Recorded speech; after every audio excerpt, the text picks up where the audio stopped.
My name is Caitlin Monahan. I'm a research associate at the Institute for Better Health, and I've been redeployed to THP's PPE innovations team, where we've been printing face shields and mask extenders for the frontline workers at Trillium. Because of the pandemic, obviously there's been a widespread shortage in protective equipment at hospitals, and so what we're doing here is we are making some 3D printed face shields, and we're also making mask extenders to create a storage in case we have a shortage within Trillium Health Partners. And so what the mask extender is it's a little piece of plastic that goes at the back of your head, and you just hook the straps of your mask around it, and it prevents your mask straps from rubbing against the back of your ears, which can get really irritating over time. The actual design part of it is really collaborative in the 3D printing community. The initial design was actually made by a 12-year-old Boy Scout. He published that design, made it available, and we have kind of adapted it a little bit, and that's what we're printing off.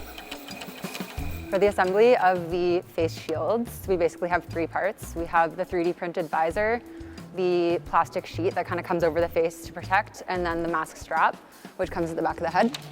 12 of the printers that we're running here are on loan from the York Catholic District School Board, and then another 4 are from contacts at the hospital. We want our hospital staff and our frontline workers to feel safe and to know that we're able to provide all of the protective equipment that they need. Thank you to all of our partners in the community who have donated and helped us with the printing process. It's been really great, and the support is very much appreciated.